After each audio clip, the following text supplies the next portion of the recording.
রাসায়নিক বন্ধনের কিছু কোশ্চেন অ্যান্সার আলোচনা করব। এক, এই যে ধর তড়িৎজয়ী যৌগ যেগুলো বলি আমরা, তড়িৎজয়ী যৌগগুলো কি অবস্থায় তড়িৎ পরিবহন করে? ওরা গলিত বা দ্রবীভূত। তাহলে ওরা গলিত বা দ্রবীভূত অবস্থায় তড়িৎ পরিবহন করে। কারণ যদি এরা কঠিন অবস্থায় থাকে, তাহলে কঠিন অবস্থায় থাকলে বিপরীতধর্মী আয়নগুলো, ধরো A প্লাস B মাইনাস দিয়ে তৈরি যৌগ, তাহলে বিপরীতধর্মী আয়নগুলো তীব্র আকর্ষণ বলে যুক্ত থাকে, ফলে এরা আয়ন আকারে আর থাকতে পারে না। যদি না আয়ন তৈরি করতে পারে তাহলে এরা কি করবে? তড়িৎ পরিবহন করবে না। কিন্তু গলিত বা দ্রবীভূত অবস্থায় থাকলে ওরা বিপরীতধর্মী আয়নে ভেঙে যায়, তখন কি করে? ওরা তখন তড়িৎ পরিবহন করে। এবার কিছু আরো ধরো, যেমন সমযোজী ত্রিবন্ধন আছে এরকম একটা মৌলিক অণুর নাম। এবার আচ্ছা, এইখানে কতগুলো জিনিস ধরো, সমযোজী সমযোজী সমযোজী বন্ধন। সমযোজী এক হতে পারে মৌলিক টাইপের, মৌলিক, আর একটা হচ্ছে যৌগিক টাইপ। যৌগিক মৌলিক টাইপ বলতে একই রকমের মৌল দ্বারা গঠিত সমযোজী বন্ধন। এবার এটা সমযোজী এক বন্ধন, সমযোজী এক বন্ধন। সমযোজী এক বন্ধন দেখা যায় এইরকম, উদাহরণ কি? H2 হাইড্রোজেন, অর্থাৎ H আর H এর মাঝখানে কি হবে? একটা মাত্র সমযোজী বন্ধন। আর সমযোজী দ্বিবন্ধন, সমযোজী দ্বিবন্ধন যেটা, সেক্ষেত্রে কি হবে? O2 যেমন, এগুলো সব মৌলিক, মানে দুটো একই পরমাণু দিয়ে তৈরি অণু। তাহলে O2 এর মাঝখানে কি হয়? দুটো বন্ধনই থাকে, O আর ওর মাঝখানে O2 যখন তৈরি হয়, তাহলে এটা হচ্ছে সমযোজী দ্বিবন্ধন, যেটা মৌলিক টাইপ। আর সমযোজী ত্রিবন্ধন, সেক্ষেত্রে কি? নাইট্রোজেন N2, সেক্ষেত্রে কি হবে? N আর N এর মাঝখানে তিনটে বন্ধনই থাকে। ঠিক একই রকম ভাবে যৌগিক অণুর আমরা যদি ধরি, যৌগিক অণুর ক্ষেত্রে সমযোজী এক বন্ধন ধরলে আমরা ইথেন ধরি, C2H6।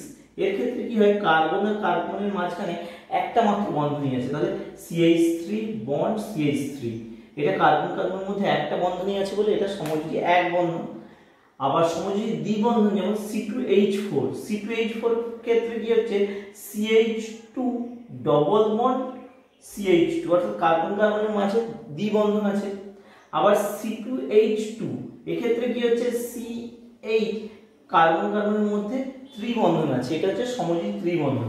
এটা হচ্ছে একই মৌলগুলোর মধ্যে, একই মৌলের পরমাণুগুলোর মধ্যে বন্ধন তৈরি হয়েছে। আর এটা কি হচ্ছে? ভিন্ন মৌল, যেমন কার্বন আর হাইড্রোজেন দিয়ে তৈরি যৌগ, ওই জন্য যৌগিক অণু এটা।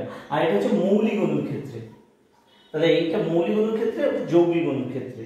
এবার এখানে আমরা একটি লুইস ডট গঠন করব সমযোজী বন্ধনের ক্ষেত্রে। লুইস ডট গঠন করতে সমযোজী যৌগগুলোর ক্ষেত্রে Luis dot structure, Luis dot গঠন।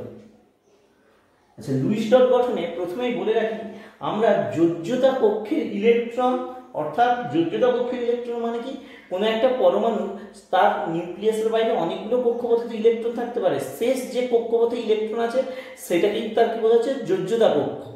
এবার যোজ্যতা কক্ষে ইলেকট্রন বের করানোর ক্ষেত্রে কিরকম নিয়ম আমরা ব্যবহার করব? ধরো কার্বন, আমরা কার্বনের ক্ষেত্রে যদি ধরি, কার্বনের কটা ইলেকট্রন? 6টা ইলেকট্রন হলে আমরা সেই K L M এইভাবে সেলগুলো পড়েছি। তাহলে প্রথম ঘরে কি হবে? 2টো, তারপরে ঘরে 4টে। আবার যদি অক্সিজেন ধরি, অক্সিজেনের ক্ষেত্রে 8, তাহলে সেক্ষেত্রে কি আছে? ইলেকট্রন বিন্যাস প্রথম ঘরে 2, তারপরে 6। তাহলে এই ইলেকট্রন বিন্যাস থেকে একটা জিনিস দেখা গেল, সব থেকে শেষের ঘরে কার্বনে কটা ইলেকট্রন? 4টে। আবার অক্সিজেনে কটা? 6টা। তাহলে এই 4 বা 6 এরাই কেবলমাত্র রাসায়নিক বন্ধন তৈরি করার সময় অংশগ্রহণ করবে। এবার আমরা একটা সবথেকে সহজ অণু ধরি যার লুইস ডট স্ট্রাকচার করব, সেটা হচ্ছে ধরো মিথেন, CH4, মিথেন। এবার মিথেনের ক্ষেত্রে, আচ্ছা মিথেনের আগে আরো সোজা একটু ধরে হাইড্রোজেন H2, এটা সবচেয়ে সোজা। H এর একটা মাত্র ইলেকট্রন, তাহলে একটা ইলেকট্রন হলে ইলেকট্রন বিন্যাস 1 তো 1ই থাকলো। ওই রকম ভাবে কটা ইলেকট্রন হাইড্রোজেন পরমাণু কটা আছে? 2টো। তাহলে একটা বন্ধনী করতে গেলে ন্যূনতম ইলেকট্রন লাগে 2টো। তাহলে এই হাইড্রোজেন থেকে একটা ইলেকট্রন, এই হাইড্রোজেন থেকে একটা ইলেকট্রন নিয়ে এরা কি করলো? একটা বন্ধনী তৈরি করলো। এই হলো একটা H2 অণুর গঠন। আবার O2 অক্সিজেন, এরা O2 এর ক্ষেত্রে লুইস ডট গঠন কি হবে? দেখো অক্সিজেন ইলেকট্রন বিন্যাস, অক্সিজেনের ক্ষেত্রে আমরা কি করেছি 8 মানে 2 আর 6, তাহলে প্রথমে সবচেয়ে বাইরের ঘরে অক্সিজেন তাহলে কটা ইলেকট্রন থাকলো? 6টা। তাহলে 1 2 3 4 5 6, 6টা হয়ে গেল। আবার একটা অক্সিজেন পরমাণু O2 তো করতে হবে, তাহলে তার ক্ষেত্রে 1 2 3 4 5 6, তাহলে মোট এক্ষেত্রে একটা কথা বলে রাখি, যেহেতু এটা হাইড্রোজেন করেছিলাম সেক্ষেত্রে এটা ব্যতিক্রম ছিল। যোজ্যতা কক্ষে যখন যৌগ গঠন হয়ে যাবে 8টা ইলেকট্রন করতে হবে, অর্থাৎ যৌগটা তৈরি হওয়ার পর দেখতে হবে যে প্রত্যেক অংশগ্রহণকারী পরমাণুগুলোর যোজ্যতা কক্ষে 8 ইলেকট্রন যেন হয়। তাহলে এখানে দেখো অক্সিজেন কটা 6, কিন্তু 8 করতে হবে, 8 করতে গেলে আর দুটো ইলেকট্রন দরকার, তাহলে 6 আর 2 নিয়ে নিলে দেখো এখানে কত হয়ে গেল? এই অক্সিজেন পরমাণু 8টা হয়ে গেল, 6টা আর 2টো। ঠিক আছে, একই রকম ভাবে এই অক্সিজেন পরমাণু দেখো 1 2 3 4 5 6, আর যদি দুটো তাহলে এখান থেকে নেয় তাহলে কি হবে? 6 আর এই 2 নিয়ে 8 হয়ে গেল। তাহলে জিনিসটা কি এলো? ও 1 2 3 4 5 6 আর 1 2 3 4 5 6, তাহলে এই দুটো করে ইলেকট্রন প্রত্যেকের সমযোজী বন্ধন গঠনে অংশগ্রহণ করলো। ওই জন্য কি হচ্ছে, এটা এই ইলেকট্রন অর্থাৎ দুটো করে ইলেকট্রন নিয়ে একটা করে বন্ধন তৈরি করছে। ওই জন্য অক্সিজেনের মাঝখানে কি হয়? দ্বিবন্ধন হয়। আবার ধরো নাইট্রোজেন যদি করি N2, নাইট্রোজেনের কত? 7 যদি হয় 2 আর 5, তাহলে যোজ্যতা কক্ষে কটা ইলেকট্রন থাকে? 5টা। 1 2 3 4 5, তাহলে একই রকম ভাবে 1 2 3 4 5, তাহলে 5 হলে আমাকে করতে হবে কটা? যোজ্যতা কক্ষে অষ্টক পূর্তি, অর্থাৎ 8টা করতে হবে। তাহলে আরো 3টে দরকার, তাহলে 5 আর এখান থেকে শুধু এখানে 3 করে দিলাম, তাহলে 5 3 8। একই রকম ভাবে 5 আর এই নিজের 5 আর এখান থেকে 3, তাহলে 5 3 8। তাহলে জিনিসটা কিরকম হলো? নাইট্রোজেন 3টে ইলেকট্রন ওখানে এই পাশে, মানে আমরা 3টে বন্ধন তৈরি করব বলে এখানে পরপর 3টে লিখে দিলাম, 1 2 3 আর 1 2, মানে মোট 5টা ইলেকট্রন। তাহলে এই 3টে করে ইলেকট্রন নিয়ে তাহলে দেখো নিজের 5 ওখান থেকে 3টে নিল এই নাইট্রোজেন পরমাণু যদি ধরি, আর ওই নাইট্রোজেন পরমাণু ধরে নিজের 5 ওখান থেকে 3টে নিল 8টা, অর্থাৎ অষ্টক পূর্তি হলো। এই জন্য নাইট্রোজেনের মাঝখানে কি হয়? 3টে সমযোজী বন্ধন তৈরি হয়। ইলেকট্রন ডট গঠন বলতে অর্থাৎ ডট দিয়ে আমরা গঠনটাকে দেখাবো, এই যে এইভাবে ইলেকট্রনের ডট ধরে নিয়ে গঠন দেখাবো, এটাকে লুইস ডট গঠনও বলা হয়। এবার আরো ধরো কিছু যৌগ, কার্বন ডাই অক্সাইড, এবার একটু কঠিনের দিকে যাওয়া যায়। কার্বন ডাই অক্সাইড CO2, তাহলে কার্বনের যোজ্যতা কক্ষে ইলেকট্রন কটা? কার্বনের হচ্ছে আমার যোজ্যতা কক্ষে 6, তাহলে 2 আর 4। অক্সিজেন কত? 2 আর 6, কারণ 8 ওর ইলেকট্রন মোট। তাহলে কার্বনের 4টে যোজ্যতা কক্ষে ইলেকট্রনকে 1 2 3 4 লিখলাম। এবার অক্সিজেনের দেখো 6 বাইরের কক্ষে, তাহলে 6টা হলে আরো দুটো দরকার, তাহলে 1 2 3 4 5 6, তাহলে এই 6 আর এখান থেকে দুটো নিয়ে 8 হয়ে গেল। আবার একই রকম ভাবে এখানে এপাশেও 1 2 3 4 5 6, নিজের 6 আর ওখান থেকে দুটো নিয়ে 8টা হয়ে গেল। আর কার্বনের ক্ষেত্রে দেখো কার্বন নিজের 4টে, এই পাশ থেকে দুটো ইলেকট্রন ব্যবহার করলো, আবার ওপাশ থেকে ইলেকট্রন দুটো ব্যবহার করলো, তাহলে কত হলো? অক্সিজেনের ক্ষেত্রে 8 হয়ে গেল, কার্বনের ক্ষেত্রেও 8 হয়ে গেল। ওই জন্য কার্বন ডাই অক্সাইডের গঠনে কি হয়? কার্বনের এই পাশে যেমন অক্সিজেন ডবল বন্ড করে থাকবে, এই পাশেও অক্সিজেন ডবল বন্ড বা দ্বিবন্ধন করে থাকবে। এরপর ধরো CH4, আমরা যেটা প্রথম মাঝে বলেছিলাম, তাহলে কার্বনের ক্ষেত্রে যোজ্যতা কক্ষে ইলেকট্রন বের করব। প্রথমে কার্বনের পরমাণু ক্রমাঙ্ক 6 যদি হয় তাহলে K তে 2, L এ কত হবে? 4টে ইলেকট্রন, আর হাইড্রোজেন H 1 করে ইলেকট্রন, তাহলে একটা ইলেকট্রন।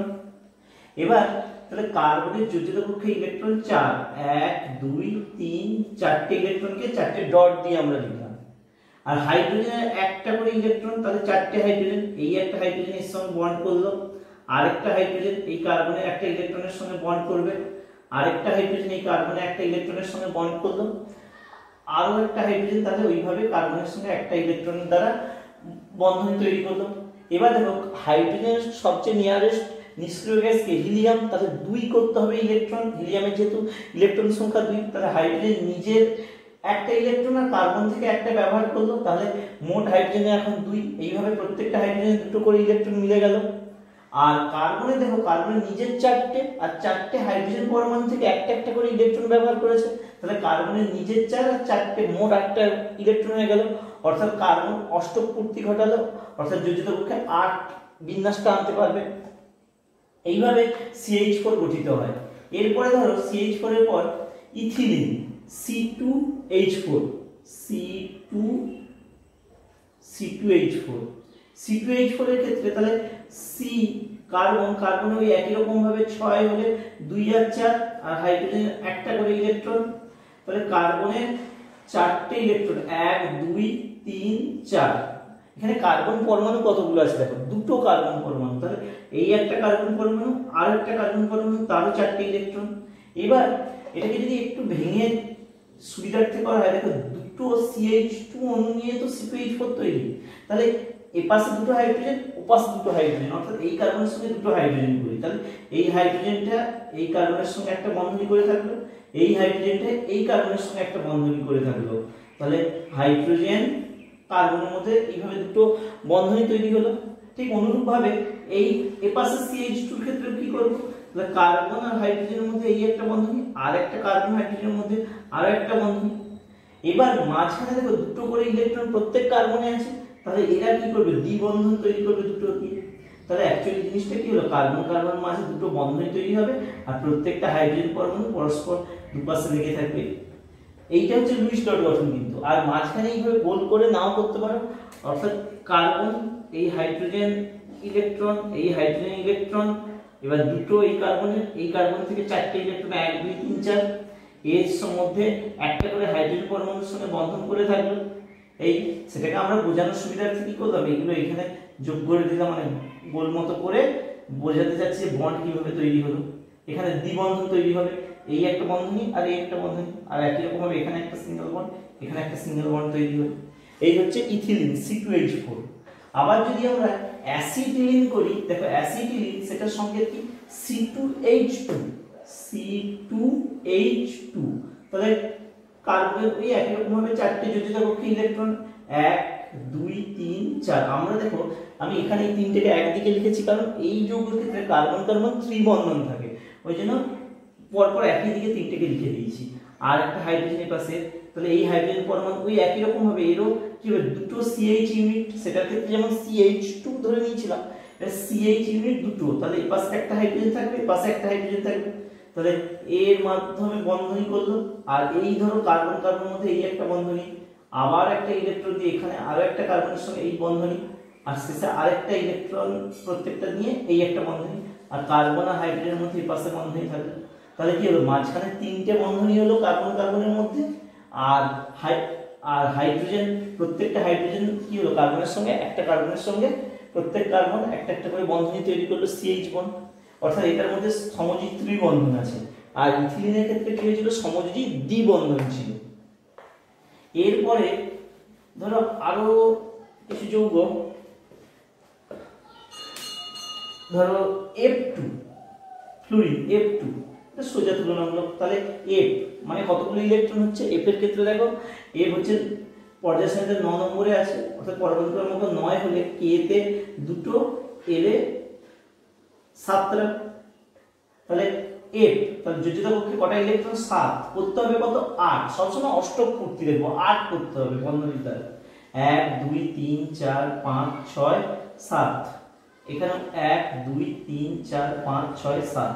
তাহলে এ কি করবে, এই ইলেকট্রন আর এর এই একটা ইলেকট্রন নিয়ে এটা কি করবে, সমযোজী বন্ধন তৈরি করবে, ফলে 7 1 8 হয়ে গেল, ওরও 7 1 8 হয়ে গেল। এইভাবে লুইস ডট গঠনগুলো করবে সমযোজী যৌগের ক্ষেত্রে লুইস ডট গঠন। আবার কিছু আয়নীয় যৌগের গঠন আমরা করব, ধরো sodium chloride NaCl, sodium chloride একটা আয়নীয় যৌগ, এর গঠন কিরকম ভাবে হয়, তাহলে এর গঠন সোডিয়াম, এই ইলেকট্রন বিন্যাস যদি আমরা করি, সোডিয়ামের ক্ষেত্রে কত 11, তাহলে 2 8 আর 1 যোজিত কক্ষে একটা ইলেকট্রন আছে, তাহলে একটা ইলেকট্রন সহজে কি করবে, ত্যাগ করতে পারবে। যদি ত্যাগ করে তাহলে সোডিয়াম একটা ইলেকট্রন ত্যাগ করলে কি হবে, Na প্লাস হবে, তাহলে তখন ইলেকট্রন বিন্যাস কি হবে, 2 আর 8 এ গিয়ে শেষ হয়ে গেল, অর্থাৎ যোজিত কক্ষে 8টা ইলেকট্রন হয়ে গেল। আবার ক্লোরিন, ক্লোরিন দেখবে 17 নম্বরে আছে 2 8 7, তাহলে এর চাহিদা থাকবে কি 7টা ইলেকট্রন ত্যাগ করার থেকে একটা ইলেকট্রন নিয়ে 8 করা অনেক বেশি সুবিধা। তাহলে ও কি করবে প্লাস ই, একটা ইলেকট্রন নিয়ে কি হবে Cl মাইনাস হবে, তাহলে 2 8 7 এর পরিবর্তে এবার 8 হয়ে গেল, প্রত্যেকের যোজ্যতা পক্ষে তাহলে কি হচ্ছে অষ্টক পূর্তি হলো।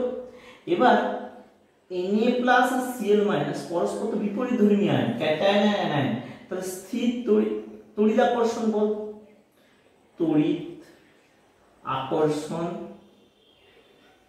আকর্ষণ বল পরস্পর যুক্ত থেকে কি হবে Na প্লাস আর Cl মাইনাস একত্রে থাকলে NaCl আয়ন আকারে থাকে, NaCl অনুগঠন করলো, NaCl তৈরি করলো।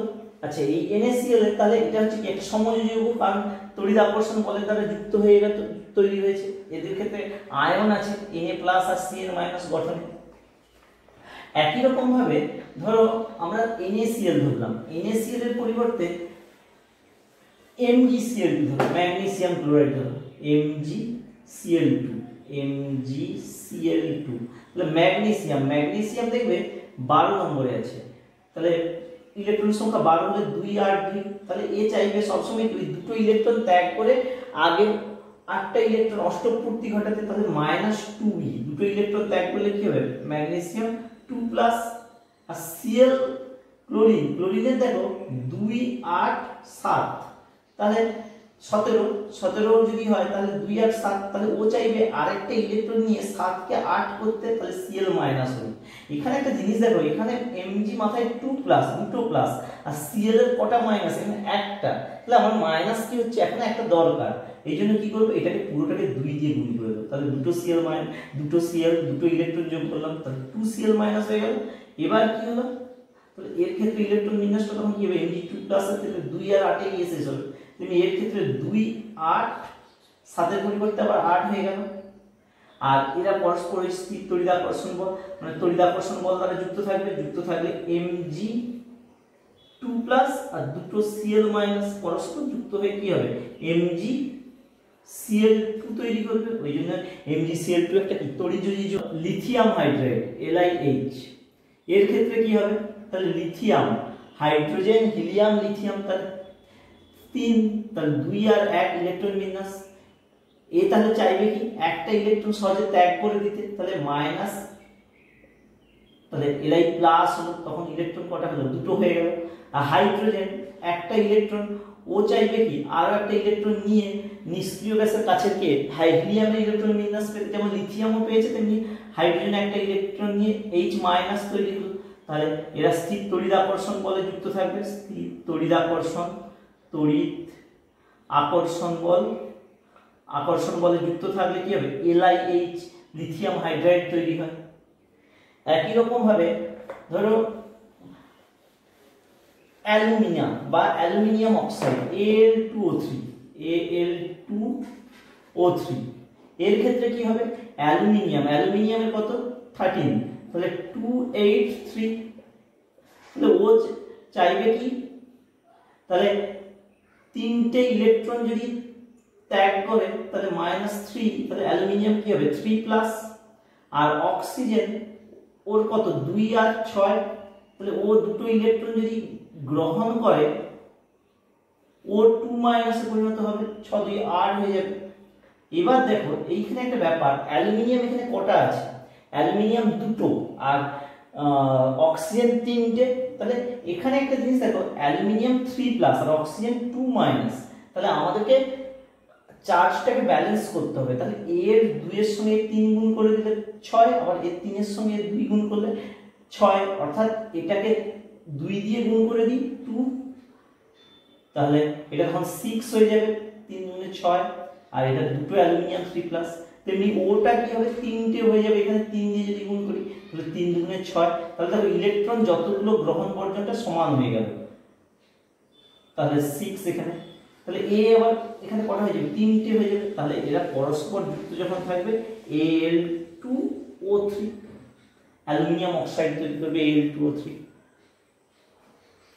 এরপরে এখানে কিছু কোশ্চেন, যেমন ধরো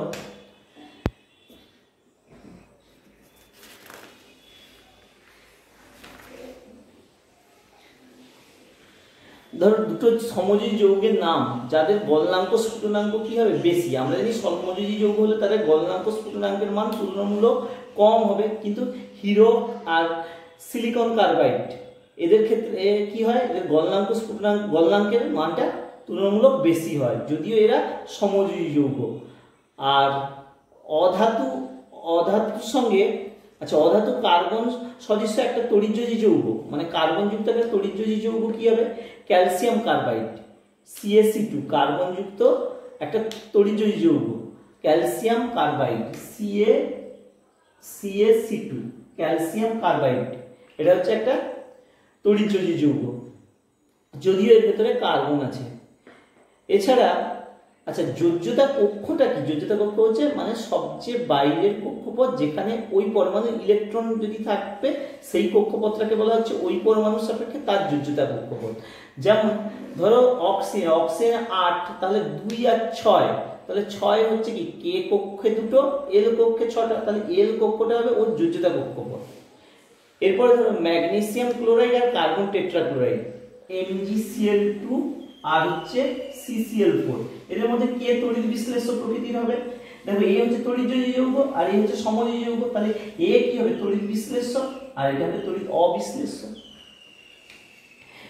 এরপরে ধরো ক্যালসিয়াম ক্লোরাইডের ক্ষেত্রে ক্যালসিয়াম ক্লোরাইড CaCl2, এরা এই যে যৌগ গঠন করবে করার ক্ষেত্রে কার নিষ্ক্রিয় গ্যাসের ইলেকট্রন বিন্যাসকে গ্রহণ করে করছে।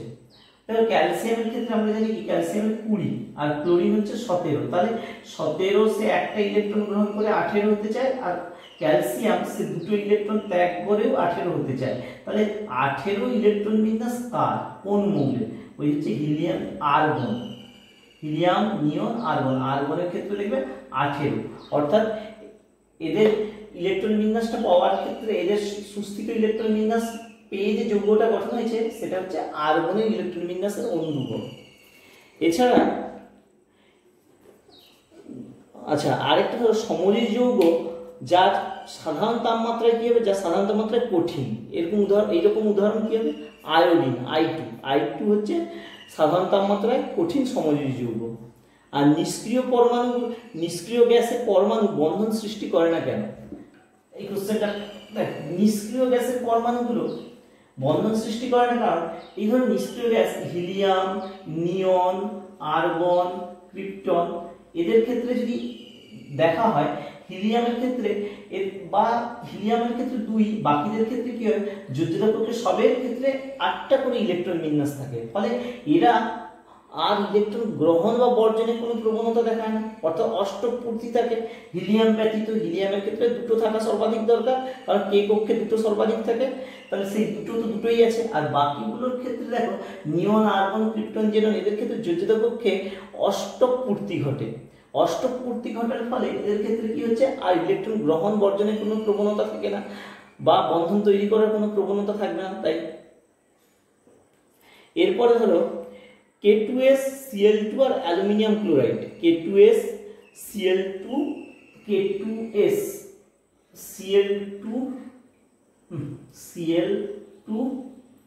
AlCl3, এই তিনটে যৌগের মধ্যে তড়িৎযোজী সমযোজী বের করতে বলছে।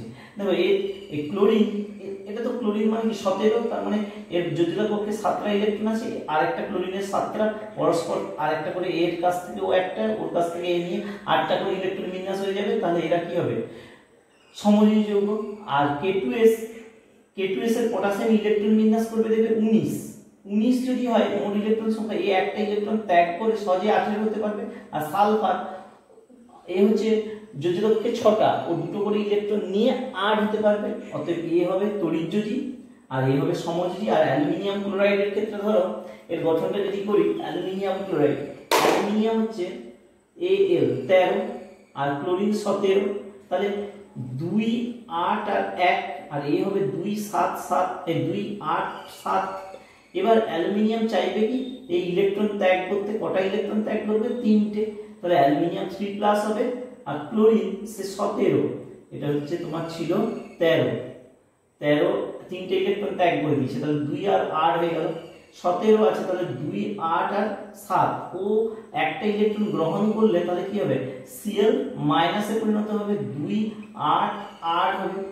তাহলে এখানে এবার দেখো এই আগের মতো যে এখানে 3টে প্লাস আর এখানে একটা মাইনাস, তাহলে 3টে মাইনাস করার জন্য এখানে 3 দিয়ে গুণ করে দিই, গুণ করলে তাহলে এরা পরস্পর স্থির তড়িৎ-আকর্ষণ বলে যুক্ত থাকবে। স্থির তড়িৎ-আকর্ষণ বল, আকর্ষণ বল, স্থির তড়িৎ-আকর্ষণ বলে যুক্ত থাকলে তাহলে অ্যালুমিনিয়াম একটা, 3টে ক্লোরিন AlCl3 তড়িৎযোজী যৌগ, তড়িৎযোজী যৌগ। সবসময় একটা কথা মনে রাখবে, এখানে যদি 3 প্লাস 2 প্লাস এখানে 1 প্লাস 1 মাইনাস হলো, তাহলে যতগুলো কম হচ্ছে সেই সংখ্যা দিয়ে মানে ব্যালেন্স করে নিবে, অর্থাৎ 3 দিয়ে এখানে গুণ করে 3 প্লাসের সঙ্গে সমান করতে হয়েছে। এইভাবে এটা করবে অ্যালুমিনিয়াম ক্লোরাইডটা। এছাড়াও ধরো সোডিয়াম সালফেট K2 আচ্ছা জল, জল একটা কি যৌগ, জল H2O। H2O এর ক্ষেত্রে দেখো H2 এর গঠনে অক্সিজেনের কত 6 1 2 3 4 5 6, তাহলে এ 8 করতে চাইলে হাইড্রোজেনের সঙ্গে আরেকটা যুক্ত হয়ে সমযোজী বন্ধন তৈরি করবে, আর একটা হাইড্রোজেনের সঙ্গে যুক্ত হয়ে সমযোজী বন্ধন হলো, তাহলে জল একটা কি সমযোজী যৌগ। এই যে সমযোজী বন্ধন হয়েছে, জল একটা সমযোজী যৌগ। আবার ধরো কার্বন টেট্রাক্লোরাইড CCl4, কার্বন 1 2 3 4, ক্লোরিনের কত 7 1 2 3 4 5 6 7, আবার ওই একই রকম হবে 1 2 3 4 5 6 7, তাহলে এই একটা ইলেকট্রন এই কার্বন একটা ইলেকট্রনের সঙ্গে বন্ধনী করলো, অনুরূপে এখানে একটা করলো, আবার একটা ক্লোরিন 1 2 3 4 5 6 1 2 6 7, তাহলে এই ক্লোরিন এই কার্বনের সঙ্গে একটা সমযোজী বন্ধন 1 2 3 4 5 6 7, তাহলে এই ক্লোরিনের সঙ্গে এই কার্বনের একটা সমযোজী বন্ধন, তাহলে এরা সমযোজী বন্ধনের দ্বারা যুক্ত চারটে, তাহলে এটা কি হবে কার্বন টেট্রাক্লোরাইড একটা সমযোজী যৌগ। এছাড়া আচ্ছা আরেকটা যেমন জিনিস অ্যামোনিয়াম ক্লোরাইড যদি ধরি আমরা, ammonium chloride NH4Cl, NH4Cl, ammonium ক্লোরাইডের ক্ষেত্রে দেখো N এর সঙ্গে H, অ্যামোনিয়ার গঠন যেমন হয়, অর্থাৎ অ্যামোনিয়ার গঠনে অ্যামোনিয়া গঠন করার ক্ষেত্রে আছে প্রথমে অ্যামোনিয়ার গঠনটা দেখা যায়। নাইট্রোজেনের কত 5 1 2 3 4 5, তাহলে 3টে হাইড্রোজেনের সঙ্গে এরা কি করবে সমযোজী বন্ধন এইভাবে থাকবে, 3টে হাইড্রোজেনের সঙ্গে এরা সমযোজী বন্ধন অ্যামোনিয়াম হবে। এবার অ্যামোনিয়াম ক্লোরাইড ওখান থেকে কি করে দেখো, অ্যামোনিয়াম NH4 প্লাস এ কি করবে এই যে দুটো ইলেকট্রন যে এক্সট্রা এই যে দুটো ইলেকট্রন লোন পেট এখানে ডোনেট করতে পারে, তাহলে এইভাবে থাকবে। আর ওভারঅল তাহলে এটা হলো কি NH4 প্লাস আর Cl মাইনাস, তাহলে এই NH4 প্লাসের সঙ্গে Cl মাইনাস এদের মধ্যে এটা কি হলো তড়িৎযোজী, এটা হবে তড়িৎযোজী। আবার এই ইলেকট্রনটা এই H প্লাস কে অসমযোজী বন্ধন, এটা তোমাদের নেই জেনে রাখো, অসমযোজী বন্ধন। আর এই যে বাকি 3টে হাইড্রোজেন আর নাইট্রোজেনের মধ্যে যেটা এটা হচ্ছে কি সমযোজী বন্ধন, এই 3টে হচ্ছে সমযোজী বন্ধন। তাহলে এটা অসমযোজী বন্ধন, এটা সমযোজী বন্ধন, আর NH4 প্লাসের সঙ্গে Cl মাইনাস কি আছে তড়িৎযোজী বন্ধন যুক্ত। এই 3 ধরনের বন্ধন এই যৌগটার মধ্যে দেখা যায়।